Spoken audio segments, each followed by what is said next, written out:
Hey, Algebra 1A kids, we are picking up on the Chapter 5 review today. On Monday, we worked on the odds of Part 1, and today we're going to do the evens Part 1. All right, so let's get started, jump right in. So we're starting with number 2. Now, this is just regular graphing, but you do have to realize that this is not in y equals mx plus b. So before you do anything else, you're going to want to go up to the side, take 8x plus 3y equals 12, and you're going to want to change that into slope-intercept form. I should subtract 8x, because when I say change it into slope-intercept form, I mean I want y by itself. Well, get rid of the 8x, so now I have 3y by itself equals negative 8x plus 12. Not like terms, so they can't combine. When I divide by 3, I get y equals negative 8/3 x plus 4. Now, it's important to note I have not changed the equation. I've just written it in a different form. This sucker and this sucker are the same. Just two different forms. One's written slope-intercept form, one's written in standard form. All right, now this is the one I'm actually going to graph, though. I'm going to start at positive 4, because that's where my y-intercept is. Then I'm going to follow my slope of negative 8/3, meaning I go down 8. 1, 2, 3, 4, 5, 6, 7, 8, and to the right, 1, 2, 3. I could try doing that again, but those are the only two dots I can find with the given graph. If you're working on other graph paper, you might be able to find more than two dots, but that's it. So this is how you change something from standard form to slope-intercept form. Done. All right, let's shift down to number 4. And now we're actually looking at a system, meaning you got to graph both of them, see where they touch. I'm going to graph this top one in blue.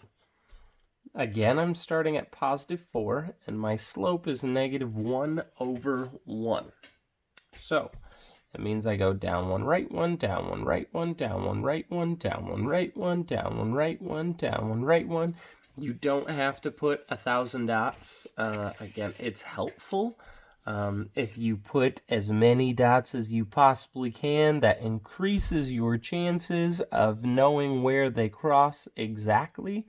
Sometimes people's lines aren't perfect like mine. Gosh, look at that line. That looks good. What a handy popsicle stick. But again, you don't have to put every single dot, just enough. All right, now this bottom one, starting at positive 9, and I've got a slope of negative 6/1, meaning I go down 6, right 1. I go down 6, right 1. I go down 6, right 1. And I'm sure you can already see where they are going to touch. But I put as many dots as possible just for funsies anyways. And if you pause here, I'm going to be so sad because you've done everything you need to except for go off to the side and write your answer. The answer is the point where they cross, which in this case is 1, 3. All right, it's right here. 1, 3, and then I'm done. If you don't write the answer, then everything you've done over here is utterly useless. All right, let's keep going. All right, so here. Now we've got a little work to do. We've got 2 things that are in standard form. So before we do anything else, let's take both of those things and write them in slope-intercept form. I'm going to start with the top here. X plus y equals negative 5, and I'm going to write that in slope-intercept form. So I'm going to subtract x. You could also think of this as 1x, and I'm subtracting 1x. Y equals negative 1x minus 5. Oh, shoot, look at that. I'm done. So y equals negative 1x minus 5. We're just going to write that off to the side. Okay? Now, I want to do the exact same thing with my second equation. My second equation says 7x plus y equals 7. And I am going to change that in a slope-intercept form. This one also only takes one step. If I subtract that 7x from both sides, y is isolated, meaning it's by itself. Negative 7x plus 7, just a reminder, these are not like terms because one has an x, one does not. So this is what this would look like. Y equals negative 7x plus 7. Y equals negative 7x plus 7. That's what that would look like in slope-intercept form.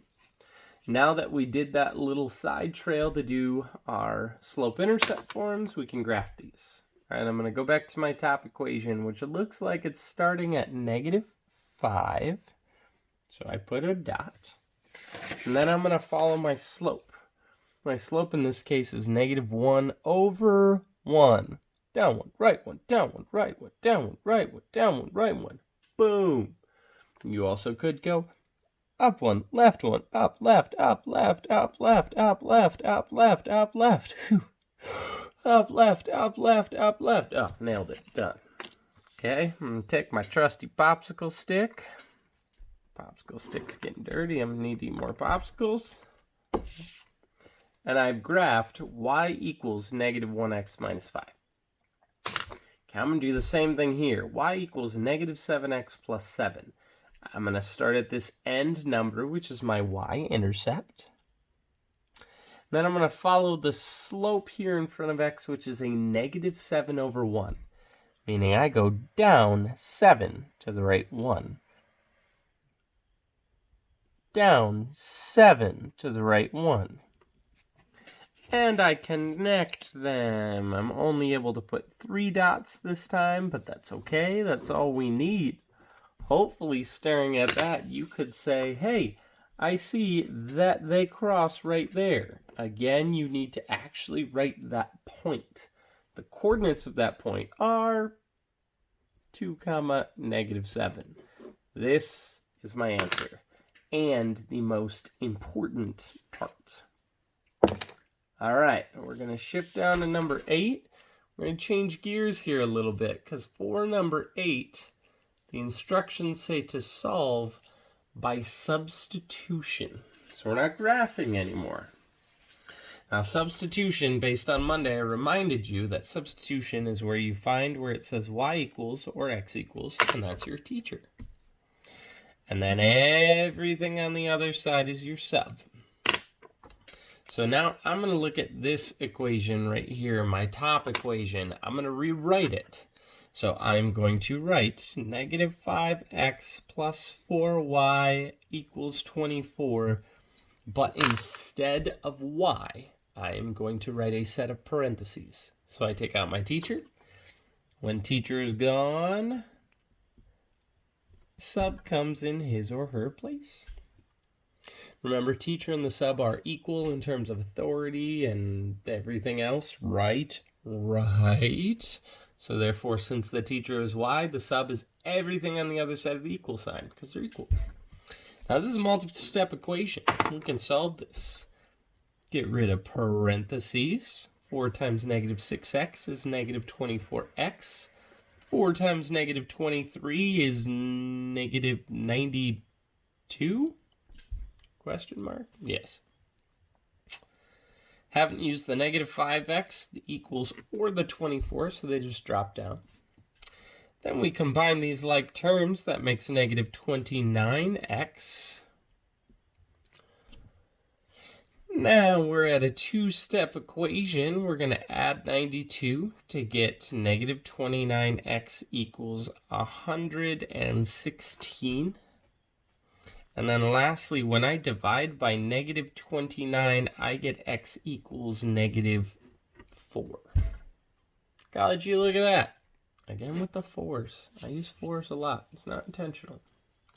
Now I'm going to take this negative 4 and I'm going to plug it back in. It doesn't matter if I plug it into this x or if I plug it into this x. But since I'm trying to find out what y equals, I could probably plug it into the equation that says y equals. So y equals negative 6x minus 23. But we know because we just figured this out, that x is equal to -20, or -4, excuse me. -6 times -4 is 24. 24 minus 23 is 1. All right, now, again, technically you could leave it as y equals 1 and x equals -4, and that's okay. But realize that you should put those two together to make 1 point. So not this, but this is in fact my answer, -4, 1. All right, let's slide down. We've got 2 more. Now we're looking at number 10. Okay, you're going to take 2 seconds to find the spot that says y equals, that's your teacher. Everything on the other side of the equal sign is your sub. I'm going to rewrite the other equation. It doesn't matter if it's top or bottom or left or right. That doesn't even make sense. It's not necessarily going to be on the top or the bottom. Okay, we showed that on Monday where sometimes the teacher sub equation was top, sometimes it was on the bottom. Here it just happens to be the bottom. All right, now I rewrote the top equation without the teacher, and I'm going to plug in my sub. Some of you already see the weirdness here. Some of you don't, and that's okay. 3 times -5x is a -15x. That's what you would get when you multiply these two. I also have this 15x and this 4. 15x minus 15x is 0. Well, poop. 0 equals 4. Wrong. 0 does not equal 4. So we call this no solution. Hey, done. It's kind of nice. Took less work. I'm patting myself on the back. You can't see it, but I kind of could with this shit. Sorry. Anyways, okay. But that's it. You were left with no variables and a false statement, meaning it's no solution. Done. All right, let's look at number 12, and then we will call it a day. So number 12, teacher, it's the thing that says y. Sub, it's the thing that's on the other side of the equal sign. I'm going to rewrite my top equation, but instead of the teacher, I'm going to plug in my sub. Okay. And then I solve. I solve like a normal human. Now, the first step that we always did in solving multi-step equations, again, is getting rid of parentheses. 3 times 2x is 6x. 3 times 5 is 15. And then I'm going to take these things I haven't used and drop them down. You might see it already. -6x and 6x actually go away, or they equal to 0, and 0 plus 15 is still just 15. Since I have no more variables and that's a false statement, I'm going to say that that is no solution. There it is, folks. There it is. That is the Chapter 5 review part 1. Next week, we're going to start the part 2. We do not have that much longer in this school year, so hang in there, do your last couple assignments, get that grade up. You know what? I'll even let you off easy. I won't even give you a final exam. You're welcome. All right. Make sure you're behaving. I miss y'all. Bye.